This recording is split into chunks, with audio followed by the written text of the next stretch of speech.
We are coming to the end, approaching fast the last segment of the book of Revelation.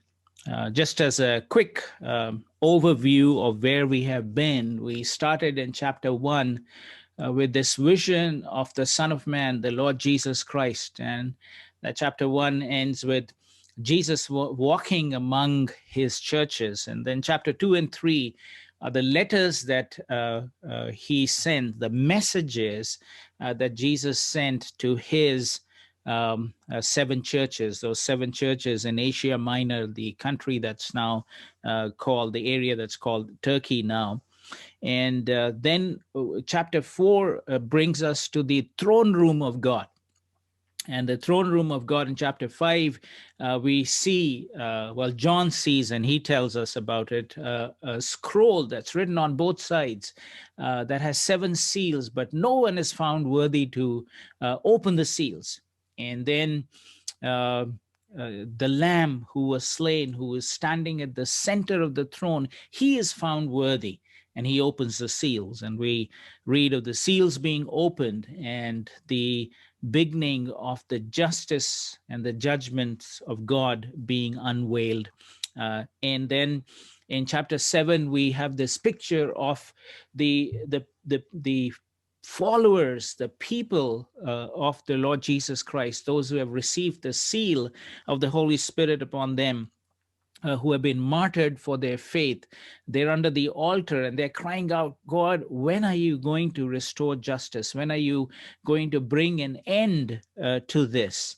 And in 7, we not only see the martyrs, but we also see the multitudes. And the answer there is that there is still time until the full number of people that God has called to himself will come, the full number of people, of those who have to give their lives for the sake of the gospel, will have done so. And so chapter 7 brings us to that point, just after the opening of the seals, to realize that God is on a journey, that is, he's taking his people on earth, all of humanity through this journey, where he is giving each one an opportunity to hear the good news of Jesus, to respond, to repent of our evil ways and turn to him and become a part of his kingdom and his family. And that obviously involves suffering, because for the sake of the gospel, many have to go out and they will face persecution, just as their and our Lord Jesus himself was persecuted. But then in chapter 8 onwards, we begin to read of the trumpets, and those judgments are now increasing in intensity, and it's a cycle that's going again. We see the seals from a particular perspective, then we see the same thing from the trumpets from a different perspective, from the earth dwellers' perspectives, and then eventually, after the trumpets and all of that we have studied in those chapters 8, 9, 10, and 11, we come to chapter 12, where we have this image of the woman, whom we understand represents Israel, out of whom comes the Messiah, and the dragon who's after her to kill the one who is to be born. He fails to do that, and the woman is taken away. The Messiah lives. He is victorious, and the dragon is frustrated. He's thrown down from heaven, and he goes after the people of God, because that's all he can do. He's failed in his attempt to crush the Messiah, to crush Jesus Christ, because in dying on the cross and being buried and then rising on the 3rd day, as the prophecies said, and then ascending and sitting right now at the right hand of the Father, where he's been given the name above every name, and made the King of Kings, the Lord of Lords, the Lord Jesus, the Messiah, whom the dragon, the evil one, the Satan, tried to bring down, is victorious. And so all that Satan could do is go after the people of God. So that explains to us, it gives us an understanding from the perspective of heaven as to what's happening. What's the battle? Why is it that there is so much of this chaos down on earth? And when we look at things happening on earth, we begin to get an insight into what has been happening. This is what's happening. The dragon is frustrated. He's been thrown down onto the earth, and he's at his last leg, and he's trying to deceive humanity. And those who trust in the Lord Jesus, he's trying to crush them. He's going after them. And then that goes on, and the seven bowls which we've been studying, we come to those in chapter 15 and 16, and the seven bowls are poured out of God's wrath. And once again, the cycle repeats itself the third time, the seals, and then the trumpets, and then the bowls. And each time we realize the day of God's return, Jesus's return, is coming close. Now, which with the end of chapter 16, we come to the end of the third cycle of those judgments. It's the same cycle, but we have been given three different views of it, perspectives of it. And now in this last segment, we come to this great juxtaposition of the two cities, one, Babylon, the city of man. And as we know in chapter 22, there is the new Jerusalem, the city of God, that's going to come down. And so chapters 18 to chapter 22, chapter 18 to 22, these chapters are essentially encapsulated or bracketed with this vision of the city of man and the city of God. And so today in Revelation chapter 17, and so also next Sunday when we look at Revelation 18, we're going to be dealing with Babylon, the city of man. So let me stop here and let us move to read chapter 17 before we begin to meditate upon what is written here. So Revelation chapter 17, beginning to read at verse 1. One of the seven angels who had the seven bowls came and said to me, "Come, I will show you the punishment of the great prostitute who sits by or sits on many waters. With her the kings of the earth committed adultery, and the inhabitants of the earth were intoxicated with the wine of her adulteries. Then the angel carried me away." John is speaking here. "Then the angel carried me away in the spirit into a wilderness.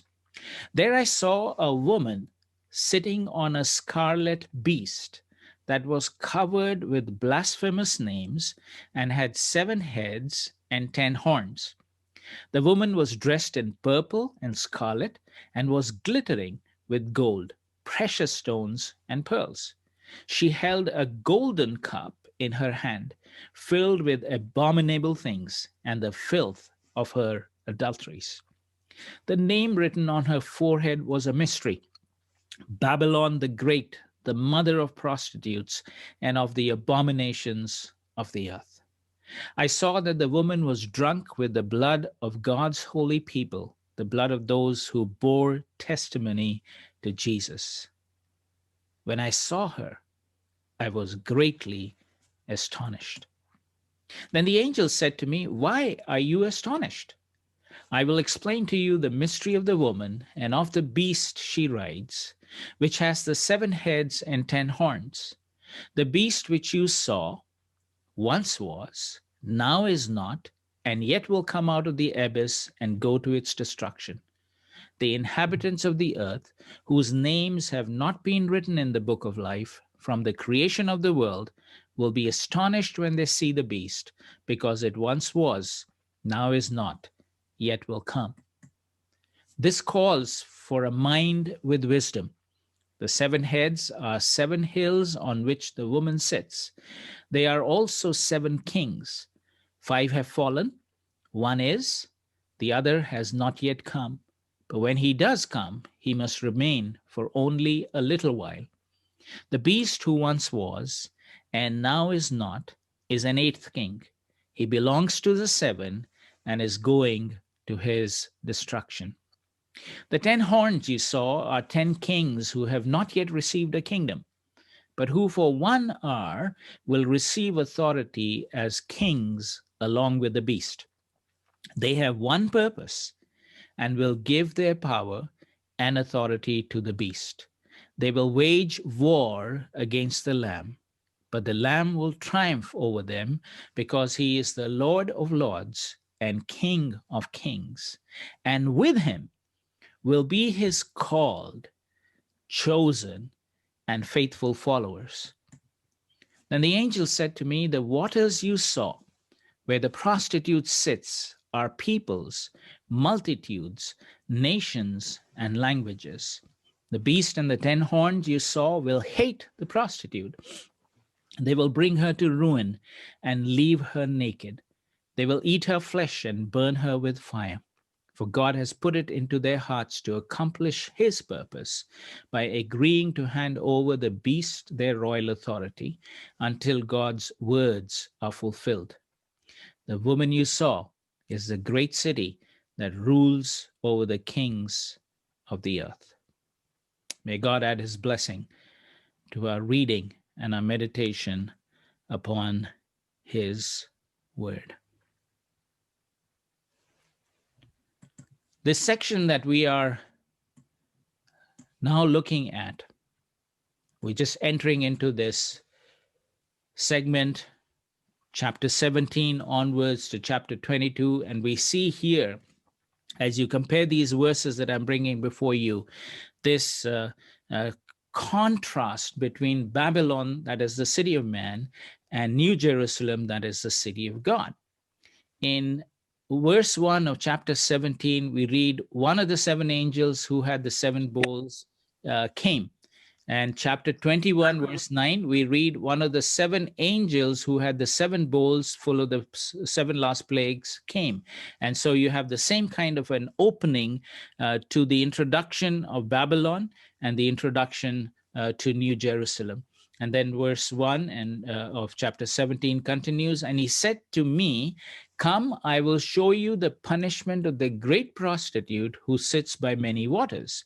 And in 21:9, he said to me, come, I will show you the bride, the wife of the Lamb.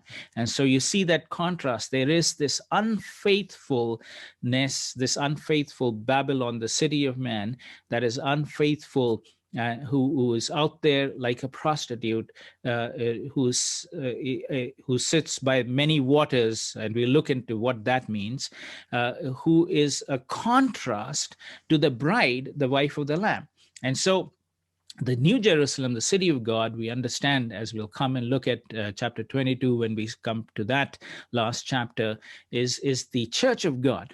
And so there is the city of man, Babylon, which is unfaithful to God and the calling that God has upon human beings, versus the New Jerusalem, the city of God, because it keeps God central and is following after the Lamb, and therefore the church as the bride of the Lamb. So there's this contrast between Babylon and New Jerusalem. And chapter 17, verse 3, the angel carried me away in the spirit into a wilderness. And that's paralleled in chapter 21, verse 10. He carried me away in the spirit to a mountain great and high. And so there again, so what is happening is the way John has told us the visions that he's seen. He's in this last segment building up this contrast between Babylon, the city of man, and New Jerusalem, the city of God. And when the vision ends, when at the end of the vision of Babylon's fall, in chapter 19, verse 10, what happens is John says, I fell at his feet to worship him, because the angel was so bright and so powerful. He thought this is somebody. That was his reaction. But then the response from the angel was, but he said, don't do that. I'm a fellow servant with you and with your brothers and sisters who hold to the testimony of Jesus. Worship God. And at the end of the vision of the New Jerusalem, the city of God coming down from heaven, the same thing happens. John falls down to worship at the feet of the angel who had been showing these things to him. But then he says in verse 9, but he said to me, the angel said, don't do that. I'm a fellow servant with you and with your fellow prophets and with all who keep the words of this scroll. Worship God. And so in this passage, in this last segment, we're seeing chapters 18 and 19, and then chapter 22 really speaking first of Babylon, and then of the new Jerusalem, the city of God, Babylon, the city of man, and Jerusalem, New Jerusalem, the city of God. And so that's the context in which we need to come to chapter 17, and then also next Sunday on chapter 18, when we try and understand what is going on here. And now, what we're going to do for the rest of our meditation this afternoon is we're going to be looking at Babylon, the city of man, what's its nature and what's its origin. And that will help us understand what is being talked about. So let me go back to the passage, to the chapter that we've read, and we'll pick up a few things from here that speak to us about the nature of this city. Of what kind of a city, what is it that we understand with Babylon? Now, you understand that Revelation speaks to us in symbolic terms. So when it's speaking about Babylon, it's not speaking about one specific city that all of this is going to be concentrated in. Babylon has become a symbol for something different, and that's how it is in the Old Testament too. In fact, so much so that when Israel was being unfaithful to God, the prophets actually gave Israel a description of being Babylon, that you are going to have the same punishment upon you, Israel, as was upon Babylon. So symbolically, Babylon represents unfaithfulness to God, which is idolatry and going after other gods, leaving God and going after other things that are anti-God. But anyway, let's look at what he says here in the first couple of verses. So he says, "Come, I'll show you the punishment of the great prostitute who sits by many waters," or as other translations put it, sits on many waters. And later on, in verse 15, we read the meaning of these many waters. And let me take you there to see here. Verse 15 says, "Then the angel said to me, the waters you saw where the prostitute sits are peoples, multitude, nations, and languages." And so let's get back and see what verse 1 in that context means. Number one, it's talking about the great prostitute. This is the one. There are two elements of this. One element we are looking at today, and the second element we'll look at in greater detail in chapter 18 next Sunday. So the great prostitute is, there's two parts to this description of Babylon. One is that there is adultery going on. There's a lack of faithfulness, and adultery in the Bible is a symbolic representation of people, of human beings who should be worshiping God, of rulers who should be directing their people to worship God, but instead they go into an adulterous relationship to worship other spirits and other gods. And you see that again and again across the Old Testament, when God is complaining that I have called you, Israel, to be a faithful one to me, to be my wife, as it were. But here you are going after, you're lusting after other gods. You're worshiping the gods of the people around you, the nations around you. And so there's this aspect. Now, the other aspect is this of making adultery a source of economic prosperity. Which is to make idolatry a source of economic prosperity. That's the aspect we're going to look at next Sunday when we look at chapter 18. For now, we are focusing here on how unfaithfulness, turning away from God, constitutes this aspect of Babylon. Now, who's this Babylon? Now, this is not just one city. Symbolically, this is the spirit of, this is the approach to life, and we're going to understand it as we go further in the passage, and then a couple of Old Testament references that I will study with you today. That this is the kind of move among human beings, that is among the multitudes, among the peoples, among the nations, which takes them away from God, which causes them to move towards spiritual adultery. And so That's the description of this great Babylon in this first verse 1. And then it says, with her the kings of the earth committed adultery, and the inhabitants of the earth were intoxicated with the wine of her adultery. So pointing out two uh, two um, two segments of humanity. One, those who have been given the responsibility to rule, those who are rulers, who are in our terms, not kings and emperors, but in our days, presidents and prime ministers and ministers, those people who are called to rule and to lead nations, lead peoples. And then there are the inhabitants of the earth, the people who live in these nations, or the nations of the people. But what is happening is that the kings themselves are taking after this Babylon, this spirit, this thing that takes them away from God, and they are committing adultery with Babylon, moving away from God and being unfaithful. And the inhabitants of the earth are somehow intoxicated. They are drunk by this whole drama of the attraction of this Babylon. And so that's the picture here. And then this is what the angel has told John. He says, come, I'm going to show you the punishment of this great prostitute. But when he actually sees, what does he see? He sees a woman. And she's sitting on a scarlet beast. The beast itself is covered with names that are blasphemous. Now, what's blasphemy? Blasphemy is to ascribe things that are holy about God and to give them, to desecrate them, to give them the picture of unholiness. And so that is to take his name in vain, to misrepresent God.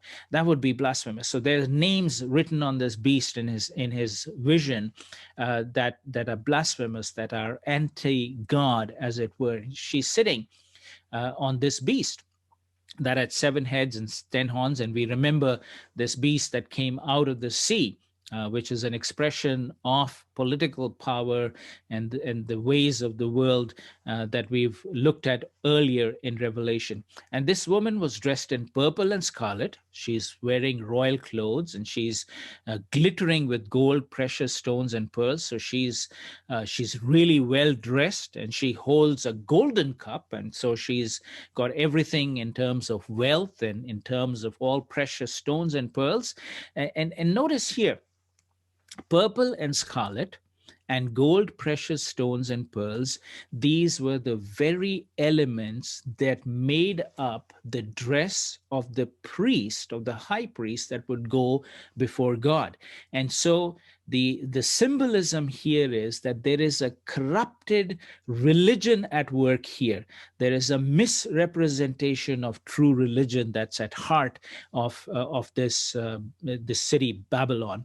And so she holds a golden cup, and it's filled with abominable things that actually should have been belonging and dedicated to God, but they have been desecrated. And then the filth of her adultery. So even though she's dressed in the best possible way, she looks amazing, so to speak, in purple and scarlet, and is glittering with the gold and precious stones and pearls, and even what she holds is made of gold. The cup is made of gold, but it's filled with things that are abominable and that are filth. So the picture is that even though on the outside this woman has the appearance of royalty, appearance of fine religion, so to speak. She has a form of that religion, but inside it is decaying and filth that is inside. Remember the words of Jesus when he spoke about false religious leaders. He says, you are like whited sepulchres. On the outside, you've been whitewashed and lime washed, and you look bright and white under the sun and looks like it's absolutely clean. But actually inside, you are decaying. That's the kind of picture here, that there's this false religious impulse within Babylon, the city of man, that actually is on the inside. On the outside, it looks very attractive. It looks like truly wonderful, kind of an expression of religiosity and spirituality, but actually on the inside, it is filled with abominable things and unfaithfulness to the true God. And then on her forehead, that marks, this is a description, it says it's the Babylon the Great. The word great indicates to us that here is not talking about just that one city of Babylon, because there was that city, and that city did do a lot of evil. But this is the same, this is the kind of city, this is the kind of thing that happens when cities behave like Babylon. And so this is the kind of, as it were, the inner nature of any city, of any human endeavor that tries to emulate what Babylon does.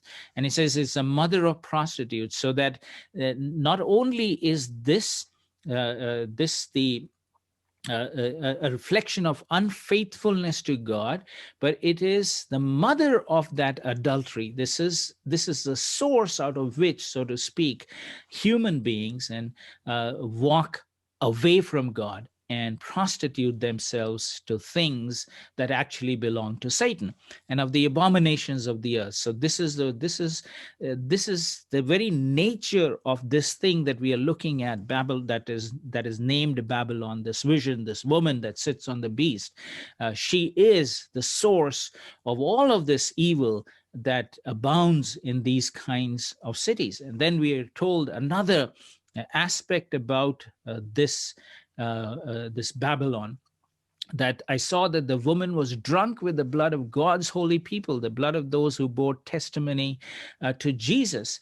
And so there is the persecution of those. It's again an outworking of the very nature of Babylon that she is inheriting from the beast and from the dragon, from Satan. And what is that inner impulse? That inner impulse is, number one, to deceive the inhabitants of the earth, so that they will no longer follow after God, but they will follow after Satan. And then the other side of that is that anyone who does want to follow God, Satan will try. And remember the end of chapter 12 of Revelation, Satan goes after them. Satan goes after to kill, because out of his frustration. So that's really what's happening here. That this Babylon, this woman that is seen by John in his vision, is leading, deceiving people and attracting people away into a spiritual adultery. Instead of worshiping the one and only true God, they are being led away. Their rulers and the nations themselves are being led away into adultery, into spiritual adultery, unfaithfulness to God, and they're aligning themselves to Satan. And that's the meaning of the fact that they take the mark of the beast upon themselves. And so this woman then also is drinking the blood of God's holy people because of persecution. But then look at what John's reaction was when he sees this woman. He says, when I saw her, I was greatly astonished. That means he was surprised. He didn't expect that what he was seeing there, what was being revealed to him, this was a surprise to him. He's astonished by it. What is it? What is it that is so surprising for him? Here's what I want to submit to you, that this Babylon, which we understand now, is that symbolic aspect of any city, any human endeavor that takes shape under the guidance of Satan, that draws people away from God and takes them towards false religion, a spiritual adultery, as it were. That would be this. Now, which city is this? Now, in John's time, and we will read some description of it that makes it even more clear, this city was certainly Rome. Rome was opposed to everything. Rome had set up a false religion of worshiping Caesar as the divine one. But, there's another aspect to it which makes John surprised, because not only is Rome captivated by the spirit of Babylon, but so also is Jerusalem. Because remember, this city that was called by God to be holy, that is the very city in which, when God the Son came, the rulers of that city said, we have no king but Caesar. Imagine that. The city that was supposed to be the place where people would come to know God and to understand and worship God has become the city like Babylon, which is in a state of spiritual adultery. Instead of pointing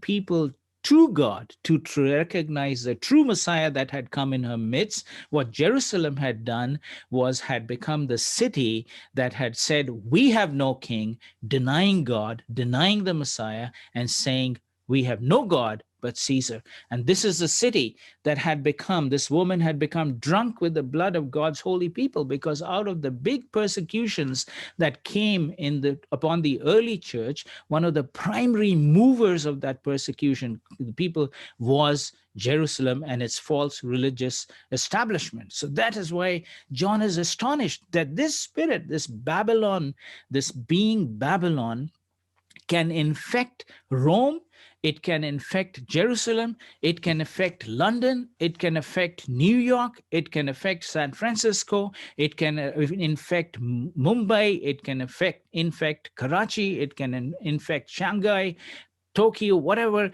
It can infect Edmonton itself, where most of us who are joining here today, live. This is the Babylon, that effort of humankind to go to commit spiritual adultery, to move away from God. And so he's astonished that this is the kind of power that can deceive and that can manipulate and that can turn people away from God and misrepresent God. And so we're going to move fast through this next bit very quickly. Here, basically, what the angel is saying: why are you astonished? This is.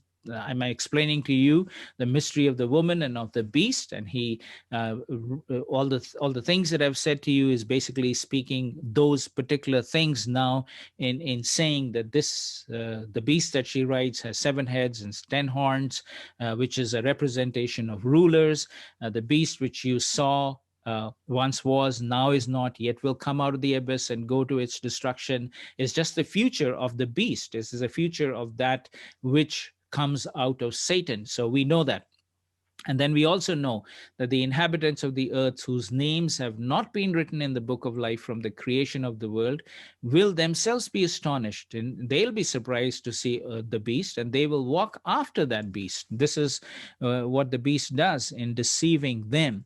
And so he says, this calls for a mind with wisdom. This calls for a mind with wisdom.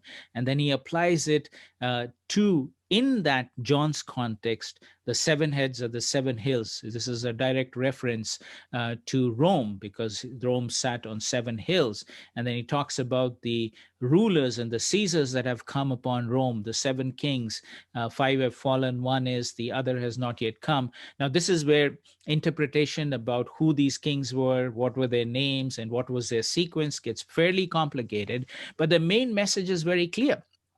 It is that this spirit of Babylon, this woman, has captivated these kings and political rulers, those who should have led their nations and their peoples to God, instead have now become complicit in leading them away from God.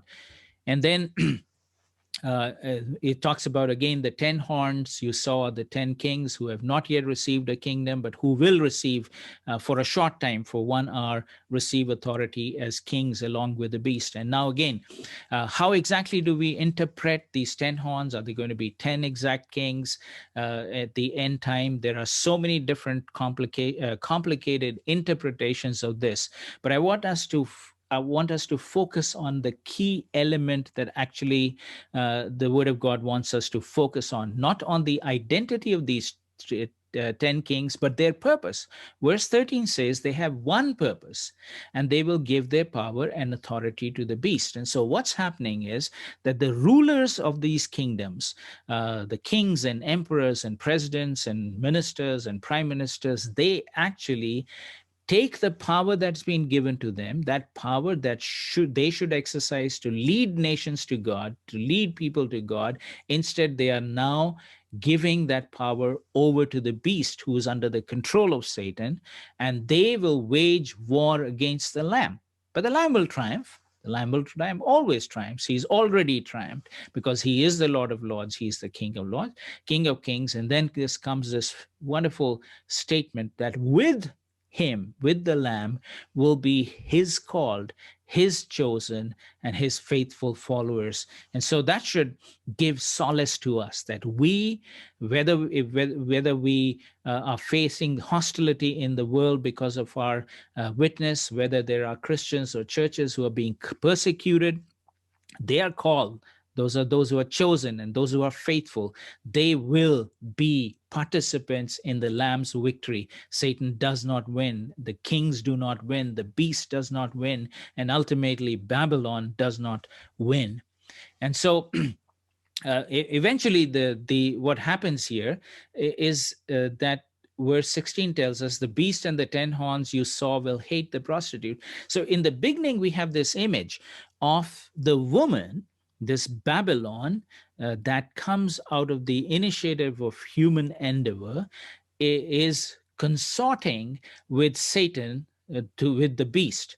But eventually, the beast and Satan will turn against Babylon, turn against humanity, and they are going and the beast or the Satan and his forces are actually going to bring destruction upon Babylon. And that's all part of the plan of God. And we'll see a few more details about this as we go forward in chapter 18 next week. And this chapter, of course, concludes, the woman you saw is the great city that rules over the kings of the earth. And so there is this image of this city, the spirit of Babylon, that infects great cities across the world.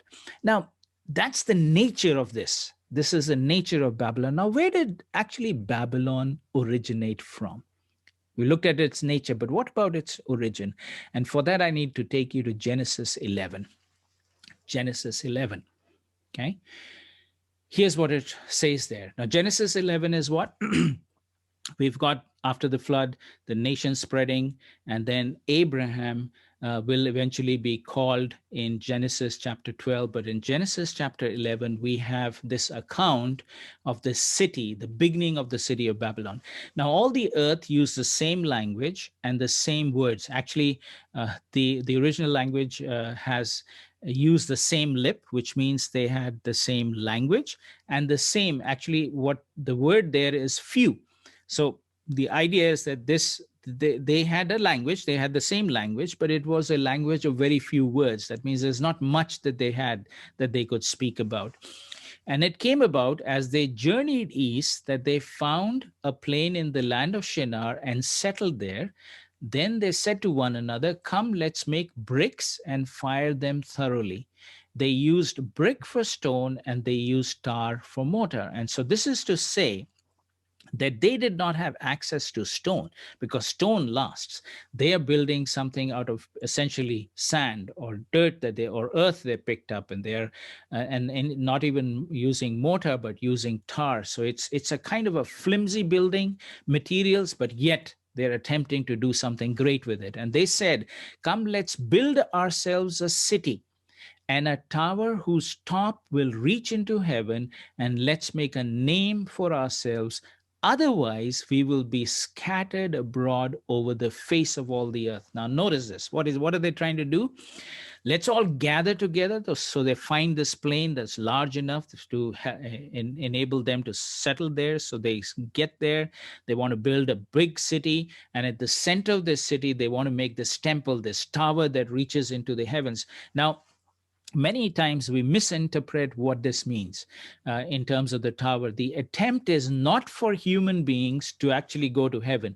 The towers were built, and this was the intent in those pagan cultures when they built this tower, to make a way for God to come down, for their gods to come down. In case of Babylon, it was their god Marduk, so that Marduk might have an easy way to come and dwell with them in their city. That was the image that they had. So they made the tower so that it can reach into heaven and make it easy. So what they're wanting, essentially, this impulse in this is the impulse to domesticate God, to bring him to where they wanted that city to be built. But initiative arose out of an insecurity. And the insecurity was, we want to gather together in the city so that we can be safe, we can be together, and we can have our God come and dwell with us, but so that we would not be scattered all over the face of the earth.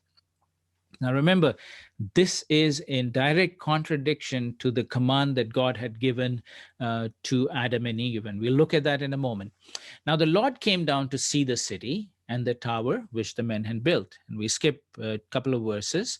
So the Lord scattered them abroad from there over the face of the earth. So the very intent that they had, God frustrated that intent. They stopped building the city. Therefore, it was named Babel. Now, in English, we try to use the word Babel, but the word that is used in Hebrew there actually is the word Babylon. That's the origin of this of that city. That's the city where human beings got together in contravention of what God had called them to do, and they made an attempt to construct a big city for themselves and to construct a religion that they would make a way for them to make a way for God, their God, to come down to them, because there the Lord confused the language of all the earth, and from there the Lord scattered them abroad over the face of all the earth. Now, Genesis 1, when God created human beings in his own image, male and female, he created them. God blessed them and said to them, be fruitful and fill the earth. The idea is spread out across the earth. I've made this whole earth for you. Fill the earth and subdue it, and rule over the fish of the sea and over the birds of the sky and every living thing that moves. So at the very heart of the founding of the city of Babylon is this attempt to disobey God, to put human security in the city, and to construct its own religion so that God would come through the means that they had constructed to dwell among them. And so that was what they were trying to do. So that the heart of Babylon is this effort to disobey God, to construct an own religion, and to project human power against God's power. And God, obviously, we know, frustrated that. But then what happens? That's the story of Babylon, the city of man's effort to try and gain security for himself. But in Genesis 12, there's another aspect that we read of, which is God calling Abraham. So what God does in Genesis chapter 12, this is right after chapter 11, after several centuries, actually, we have a genealogy towards the end of chapter 11, after the founding of Babylon and then the spreading of the people. We have Abraham being called by the Lord. Go from your country, your people, and your father's household to the land I will show you. I will make you into a great nation. I will bless you. I will make your name great, and you will be a blessing. And I will bless those who bless you, and whoever curses you, I will curse.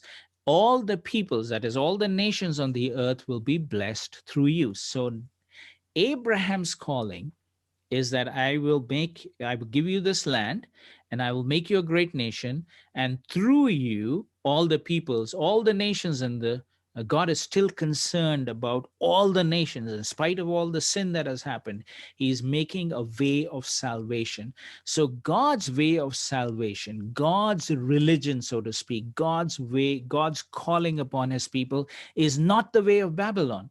It is a different way in which he calls Abraham. But when you go to chapter 14, there is something beautiful that occurs there.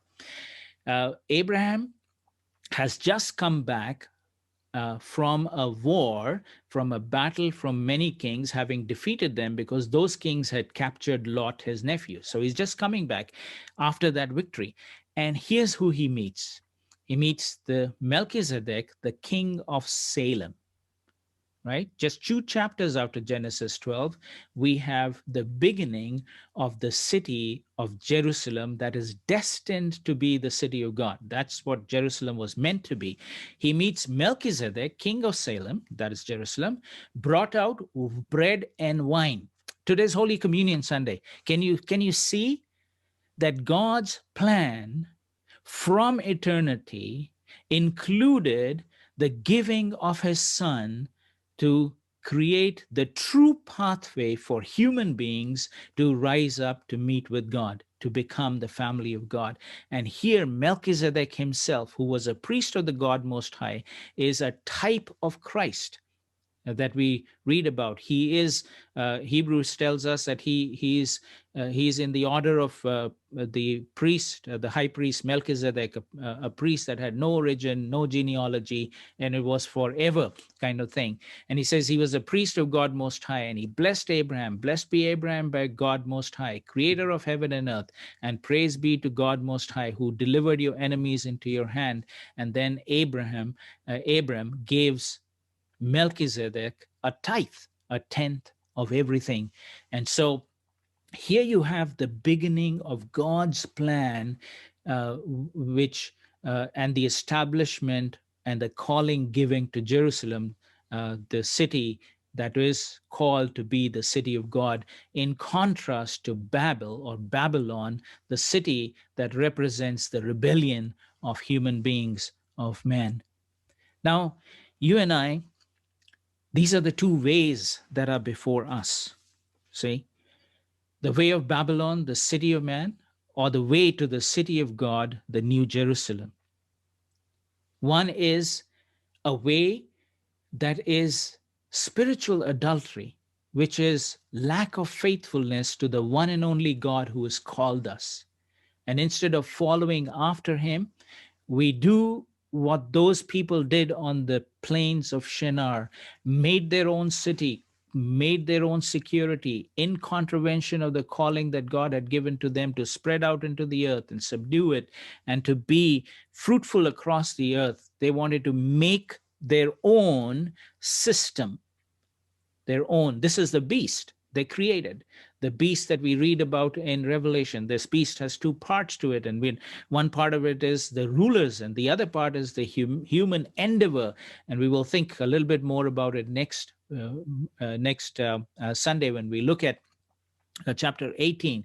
But this is the way, this is what man creates. And in the center of this whole new system that is encapsulated in the city of Babylon, the symbolic Babylon, is a ritualized religion, a temple, a tower that wants to bring, that is dedicated to bringing their God. It's actually a temple of idolatry. Rather than seeking after God, the one and only true God, this becomes the means, the beasts out of the sea, out of the earth, upon which Babylon rides, the city, that woman that is pictured in the beginning of in Revelation 17 that we've been looking at.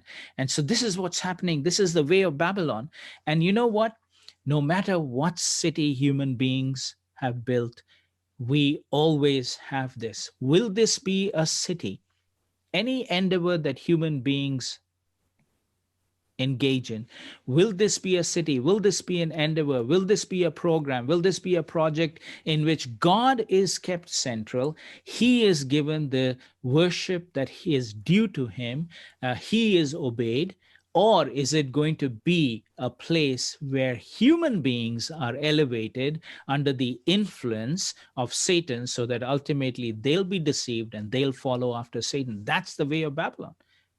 So as citizens here in the city of Edmonton, we got to recognize this, that our calling in whichever city you live, whichever place you live, is to be representatives of the one and true God.